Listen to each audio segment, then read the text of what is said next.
আজ নারী দিবস। আন্তর্জাতিক নারী দিবসে আমরা বাঙালিরা, বাংলার মানুষ কি দেখলাম? আমার বাংলার একটি মেয়ে, আমার বোন, সে তার ফার্স্ট ইয়ারের পরীক্ষা দিতে পারল না। কেন? কারণ সে কয়েকদিন আগে যখন বালুরঘাট নবদ্বীপ ট্রেনে করে আসছিল, সেই সময় তার ছবি তোলে একজন ব্যক্তি। স্বাভাবিকভাবে মেয়েটি রেগে গিয়ে সেই ব্যক্তিকে সপাটে একটি চড় মারে এবং তাকে বকাঝকা করে। সেই অপরাধে তাকে থ্রেট কল, তার পরিবারকে কেটে ভাগীরথীর জলে ভাসিয়ে দেওয়া, এই ধরনের থ্রেট কল আসতে থাকে এবং সে তার ফলে মেয়েটি আজকে পরীক্ষা দিতে পারল না।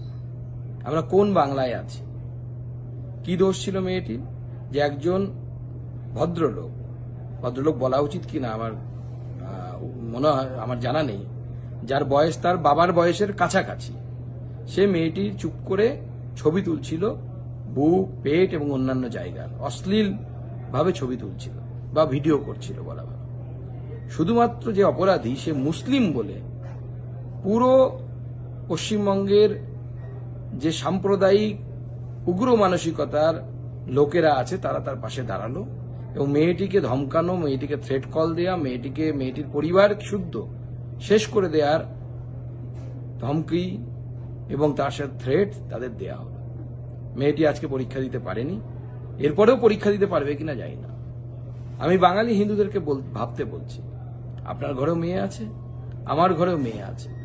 আজকে শুধুমাত্র একটি মেয়ের অন্যায়ের সাথে ঘটে যাওয়া অন্যায়ের প্রতিবাদ করার জন্য যদি মেয়েটি পরীক্ষা দিতে না পারে, আগামী দিনে আপনার মেয়ে যদি কোথাও ট্রেনে, বাসে, ট্রামে এই ধরনের অপরাধের সম্মুখীন হয় বা এই ধরনের অভিজ্ঞতার সম্মুখীন হয়, তারা প্রতিবাদ করতে পারবে তো?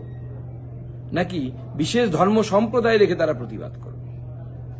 আমি পশ্চিমবঙ্গের মুখ্যমন্ত্রী তথা প্রশাসনকে পরিষ্কার বলতে চাই যে এই মেয়েটির গায়ে যদি হাত পড়ে বা এই মেয়েটির পরিবারের উপর যদি বিন্দুমাত্র কোনো আঘাত আসে, সমগ্র হিন্দু সমাজ পথে নামবে এবং এই মুখ্যমন্ত্রী এবং তার জিহাদি সরকারের শেষ দেখে আমরা ছাড়ব।